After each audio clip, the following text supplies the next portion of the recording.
Good morning. I hope everybody's doing well. I'm really excited to be here. If you're here, send me a little note. Let me know.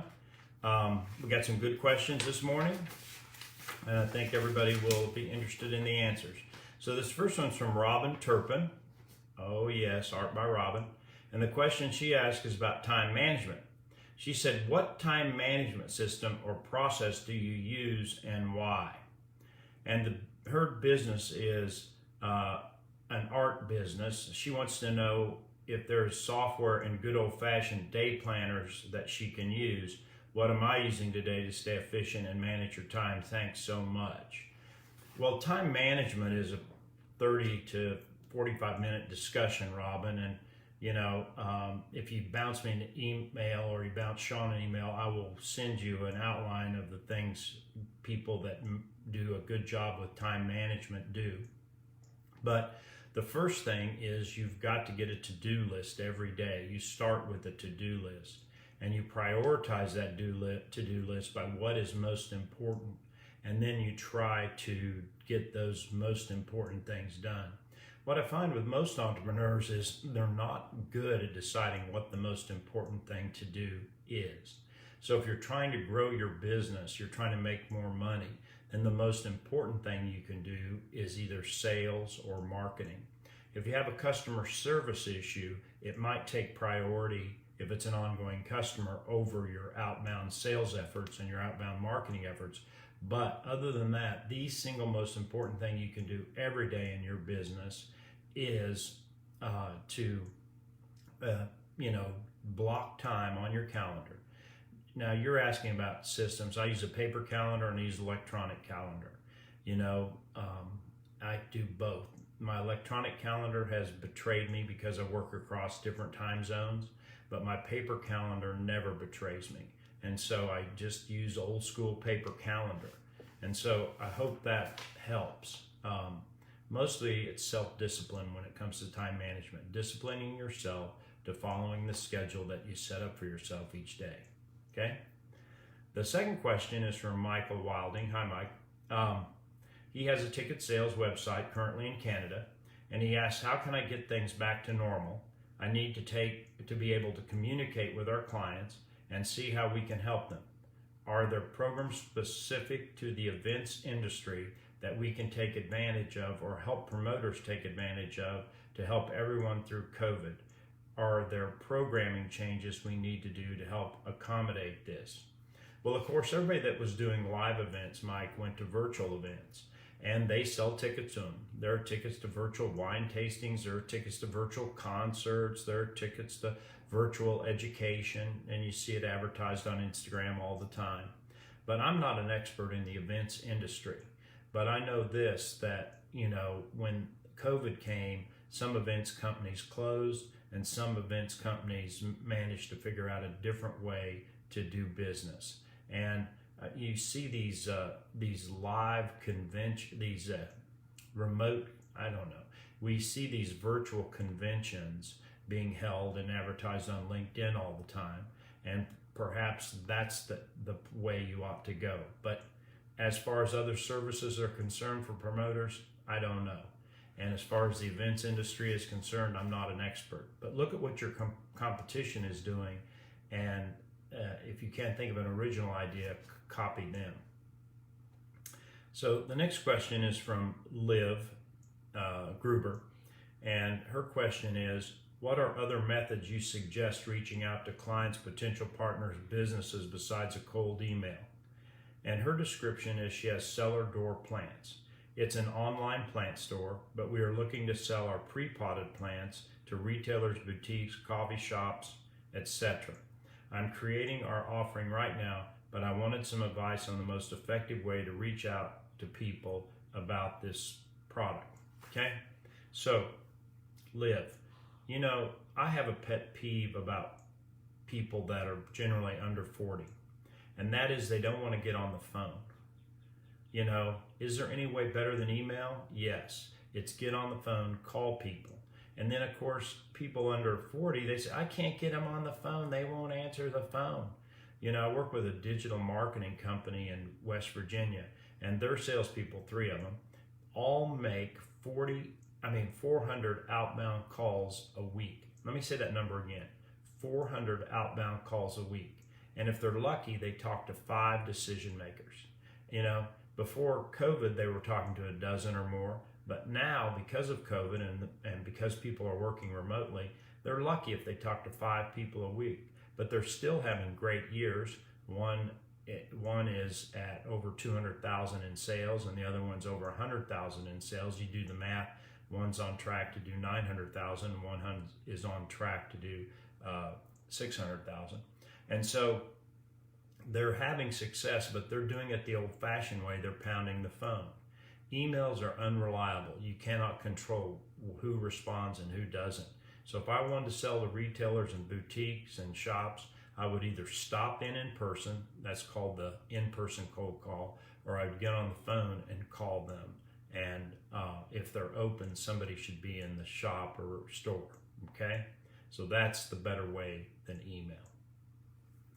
Next question is from Lauren Sands. Her question is, what items should I make sure to include in a partnership agreement? Does AO have a template? Her business is an Etsy store with her partner, and they've verbally agreed on things and are working on a written agreement. Now, if you want to do this right, you really want to do it right, get an attorney. Just write down the terms of the deal, take that to an attorney, and tell them to construct a partnership agreement. And you can shop attorneys. You don't have to go to the first one that you want, but you should be able to do this for around $1,000 or less.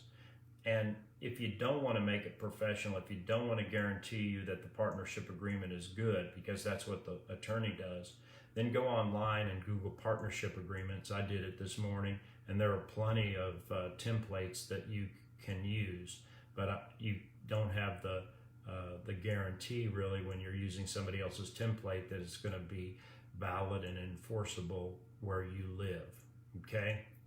You know, I used to hate to spend money on attorneys, but what I've learned is that in the long run, you're saving money by spending it on attorneys if there's ever a disagreement, okay? Next, this is from Nancy Lopez. Hi, Nancy. Nancy says, should I keep my 6-month emergency fund completely, or should I use some of it to invest in starting my business? I have no debts, recently completed my 6 months emergency fund. I have $2,000 spare to invest in kicking off my jewelry business, for which I need to do so much. I can probably bootstrap, but not sure if I will quickly need more and therefore will need to use the emergency fund, okay? Her elevator pitch is, I design and make jewelry that cherishes women's deepest emotions. And I love that elevator pitch. That's great. But Nancy, you know, you're going to have to take a risk to start a business. And it's just a fact of life. And, you know, when I started my first business, I did it out of savings. I mortgaged my second mortgage on my house, and I got a loan against my car that was paid off. You know, I took a risk, and you're going to have to take a risk to start your business. The risk will cause stress, and we know that short-term stress is good. It causes us to operate at a higher level than we do when we aren't in a stressful situation. There's nothing wrong with short-term stress. You can look up any study you want to about it, and they will tell you that short-term stress is good. Long-term stress, debilitating, can't even kill you, but short-term stress it causes adrenaline to flow, it causes the synapse in the brain to snap faster. Everything is good about it. And so take a risk, you know, and start your business. If I had an online jewelry business, I would find some digital marketing agency to help me. Maybe not in the long run, you need to work with them, but I've seen such great results from digital marketing agencies that are helping online sellers that rather than experiment with it yourself when you don't know anything about it or as much as they do, I think it's better to do business with them. Again, it costs money. You don't want to spend money. You want to do it yourself. But sometimes getting an expert to help you is better. And, you know, it's the reason people hire the mentors in this group as coaches is because they understand that the coaches can help them do better than they can on their own. And yes, I'm sure everyone hates it when they have to write a check to somebody, whether it's a coach or not, or a marketing company. But in the long run, it's an investment in your business that returns profits to you that you can put in your jeans to spend on yourself and your family. So anyway, that's my answer. Next is from Corey Stevens. Hey, Corey. Corey says, is our ideal client someone who is similar to ourself? The description of his business is, I'm in direct sales, distributor of a water ionizer. I'm looking to share the opportunity more than I am wanting to share the product. I am wanting to build a team. I'm currently going through the persona worksheet, feeling a little bit of resistance when filling it out. So I don't know the persona worksheet, Corey, but I do understand the water ionizer business, and I've worked with 2 or 3 water purification companies that sell to people in their homes. And you want to build a team, and you want to sell it, then you have to build a sales system within your business, and you want to tell people about it, yes, but you also want to be able to pay your bills, save some money, have some fun. And in order to do that, you're going to have to sell it, okay? We're all in sales. We sell a product, an idea, or a service. The best lawyer is the best salesman. He communicates the best with the judge, jury, and client. The best preacher or priest or rabbi is the best salesperson. He communicates the best with the congregation.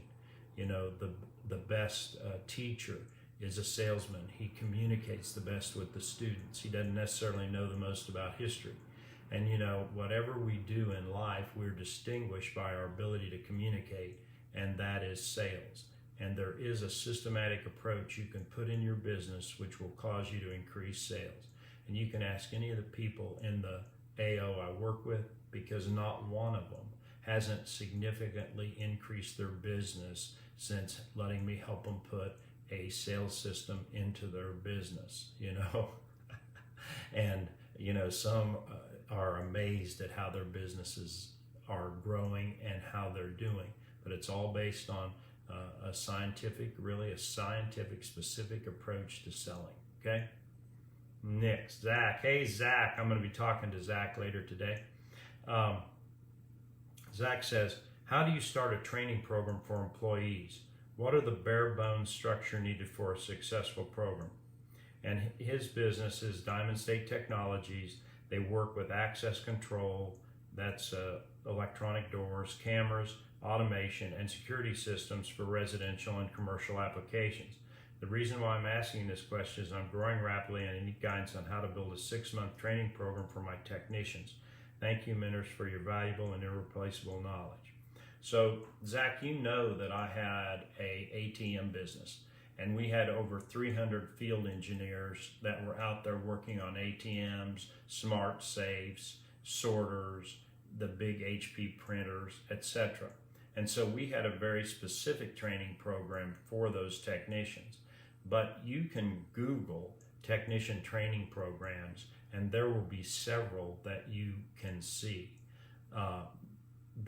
And we talk about this on our call, but I'm not an expert at training field engineers or technicians, but I do know where you can go to get that information.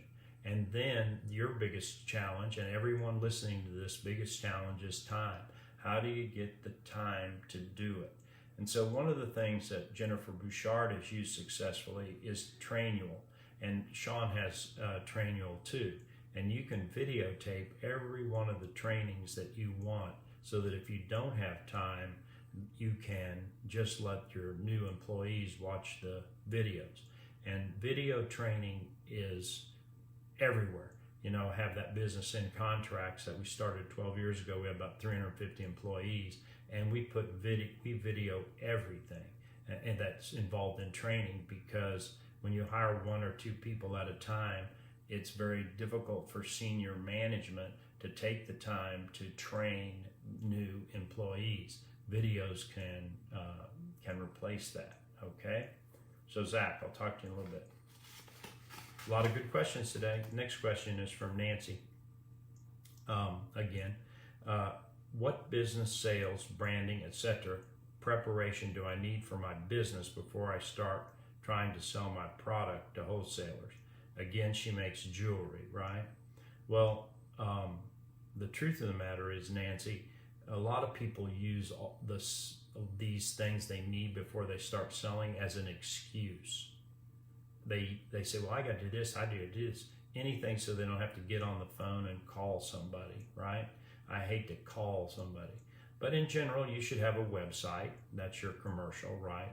And you should do the things that marketing companies tell us that we should do on our website. You should have a pop-up when you open. You place to register. You should have a free offer, something to get them into a funnel towards a sale. But anyway, that's one thing you should have. Another thing you should have are business cards, but really because we're doing everything so remotely, it's not necessary to have very many, but you should have them.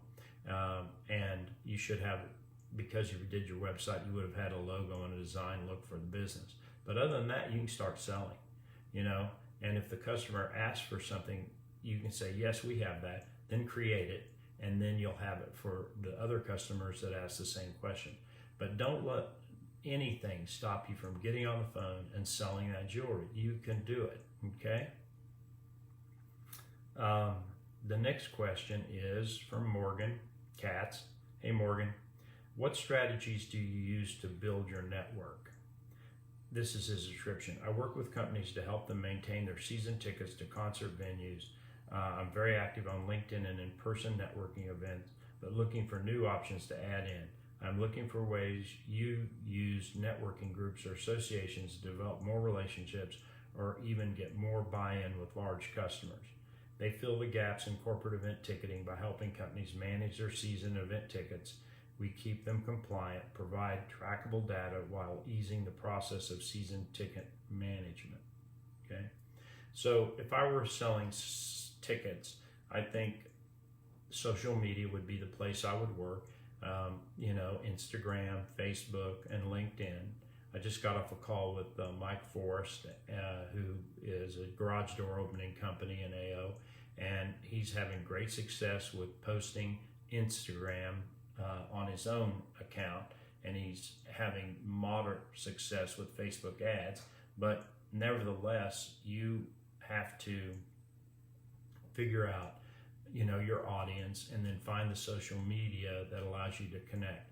I would live on LinkedIn if I had your business, and there are plenty of companies out there that I have 17,000 connections on LinkedIn. I shut down the program, but it was all programmable. I didn't send one invitation out, and the same organization can send you send direct messages to your LinkedIn connections so that you don't have to take the time to do it. They can send hundreds and even hundreds at a time.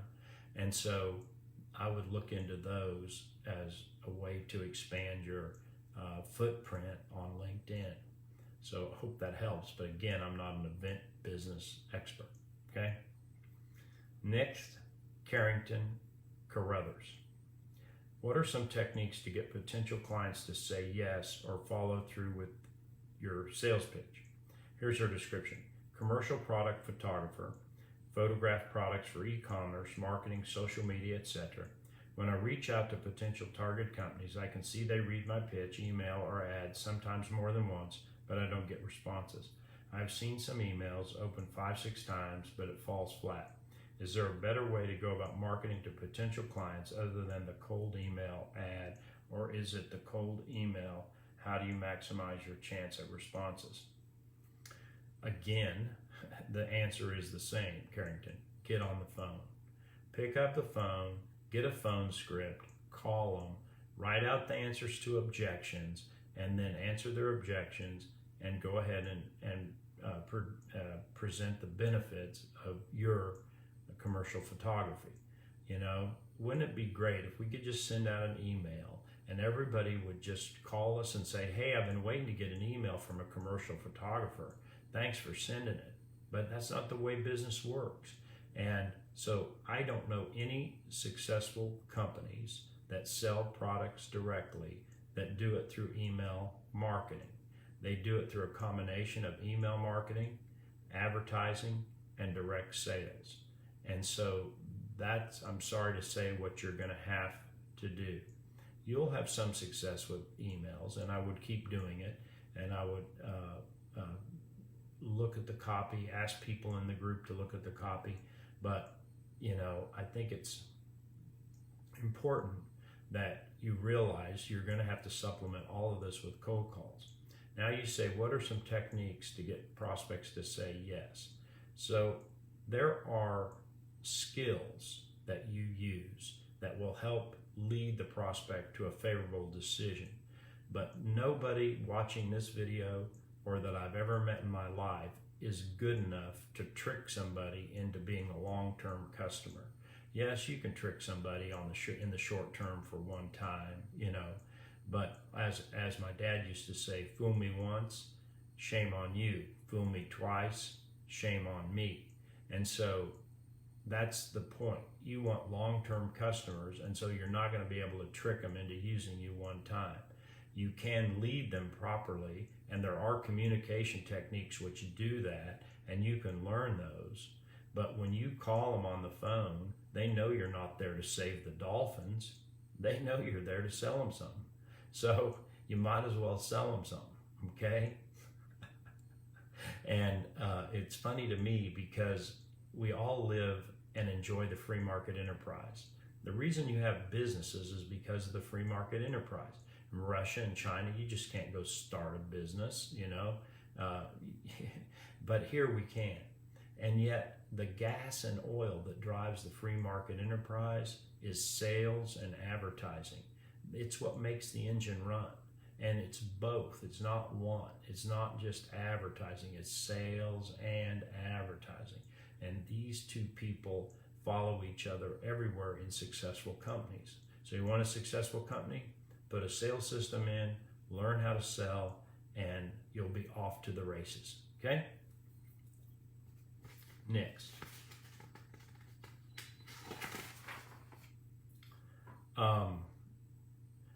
What do you suggest as far as paying independent contractors who I contract to help me facilitate providing my services to a customer? I own a home inspection business and I'm turning away 5 to 8 inspectors per week. I'm looking to partner with another inspection company who is not as busy so I can make more money while working less. How do I do the billing? Collect from the client and then send to the inspection company, have them collect them, and then send me a check. Okay? Well, Joe, how are you doing this morning? This is Joe Nugent down in Napa, and his business is booming, and he's thinking bigger than ever before. But Joe, in the long run, the way you will make your business successful is by having either independent contractors or employees working for you. It won't be by outsourcing. In the short term, you can outsource, but I think it's a bad habit to get into, and I think the quicker you can get out of the outsourcing business, the better. And that means you're going to have to take time, which you have a time management issue, I know from working with you, and you're going to have to find somebody who can do the home inspections, and you're going to have to teach them what you want them to do and your method. When you use another home inspection company, the reputation is on you, but it's out of your control, if you see what I mean. So long term, that's not a good solution. Now, how would you pay them? I would collect the money from the customer, and then I would pay the outsourced company. The person who controls the cash is the one in charge, and I wouldn't rely on a home inspection company that wasn't too busy to send me my part of the fee. You know, you control the money and you have it sent to them, okay? Let's get back on our calls. I think I can help you where you are. Okay, next question is from Ashley Laterno. Any advice on setting prices for different services, niches that you serve? I own a residential and commercial cleaning company. Residential, I charge $35 an hour. Commercial, depending, I charge $55. Major box stores, I charge 40 cents a square foot. My friend the other day asked me to give a quote to his boss. Going in, I thought I had one store, it turned out to be 3. And though my pricing was out of whack, I didn't know how to charge. I already shot him a quote. Definitely think I lowballed him. Wondering how I can finalize the structure, my pricing better. So, with a guy that has 3 stores, if you meet with him by phone or in person, I would say, this is how I typically get paid. And I would explain to him exactly how you get paid. You've got a pricing system, and maybe it's right or wrong, I don't know, but you've got a pricing system. You just need to decide whether the one you have is right or wrong. And then I would say, but because you have 3 stores and you want me to do it daily, I'm going to have to adjust my pricing. And my first question would be, how much have you been paying before? How much have you been paying before? And I imagine they'll tell you, but if they say I'd rather not say, then I would say to them, it will help me price and give you a better deal if I know what you were paying before. The American enterprise system works better if we have an open kimono. And I wish people realize that when they're getting competitive bids, if they disclose the competitive bids to the competitors, many times the bids get better. But when they keep the bids secret, they don't offer themselves the opportunity, first of all, to get more knowledge about the competitor, and secondly, to get a better deal. What I've found is, in my world, the competitors know more about each other than a prospect could ever learn in their purchasing process, their due diligence process. And by exposing who the competitors are, you find out more about each competitor. And so this is what I tell people when they won't give me who I'm competing against. And most of the time it works for them to realize that what they're doing is not to their advantage.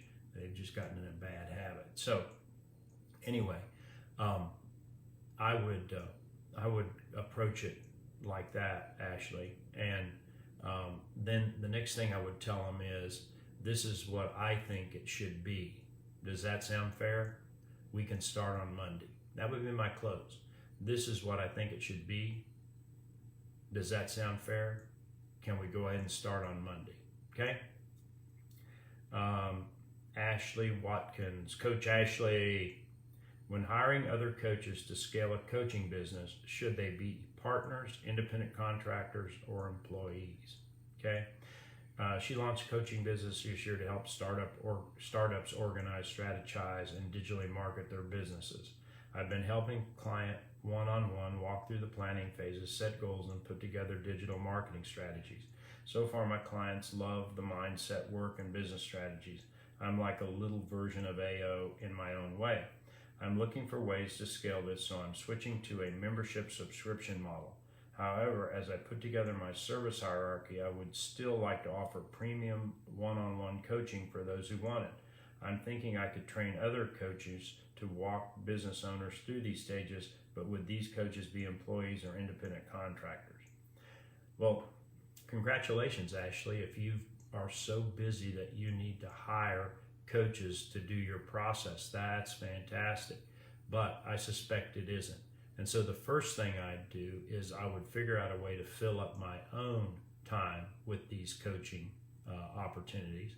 And then I would consider hiring somebody else to do the coaching work. And when you get ready to do that, it'll be fairly clear to you what you need, who you're looking for, and how you can refer these people to the customers you're working with, and etc. But to answer your question, I would use independent contractors always if I could, because the tax benefit burden on the business is much less, and you have sort of more control than an employee that you might have to terminate. An independent contractor, you have a contractor relationship with them, not an employee relationship. So I would always do that. Hope that helps. Hope that answers your question. Okay. Sanal, hey Sanal. Sanal says, if you had some extra cash in business, what would your next move be to grow the business? I'm in title searching business. We provide B2B services. Our clients are title insurance companies. Okay. So Sonal, we've talked a lot about this already, but you just have to put a sales system in your business. You have to invest in a salesperson, and then you have to go to talk to every one of the title insurance companies in New Jersey. And if you can do that with you and the part-time salesperson you have, fine. But I think you're going to find that as you grow your business, that you're going to need somebody full-time to call on those title insurance companies. And because you make your money one research project at a time, those salespeople are going to have an ongoing relationship with the title insurance company so that they make sure they get all the work that the title insurance company is farming out. And I think as the customers grow, you're going to need to grow salespeople. I think you're fine right now. Save your money. Send me a bottle of wine, or send Sean a bottle of wine. But seriously, I think you're fine with where you are right now. And let's just grow it, put the sales system in, and continue to increase sales, okay? Last question. Jessica, how you doing? Millionaire, I don't think I pronounced it right, but anyway, Jessica's question is, how can I determine my target audience? What if I have more than one? How can I go about reaching different target groups? My business is a wellness company specializing in yoga, meditation, and mindfulness. Okay? So, Jessica, go back to your existing customer base. Okay? Look at who you've been doing business with. Okay? And then put them into categories: housewife, professional, etc., athlete, whatever. And then see who is most attracted to your business by category type. And then once you do that, you will be able to target your best audience. And then you should target those with a combination of marketing and sales. And then I've been repeating this over and over again, but what you want to do is put a sales system in place of outreaches, and you want to put a marketing system in place directed at the people you know are your target audiences, you know? And when we buy businesses, that's the first thing we do. We look at their customer list and we see who their best customers are, and then going forward, we target the profile of their best customers. And that's all you've got to do too, okay? So I hope that helps. I'm not a marketing targeting expert, but I know that's what we do when we take over a new business. Okay, so that's all the questions for today. I thank everybody for sending their questions in. Thank you very much. And I'd love to get on here and answer these, so keep the questions coming. And I hope I'll see you all at the live events that Sean is having over the next few months, and of course next year at the annual retreat. Okay, now go sell something. Bye.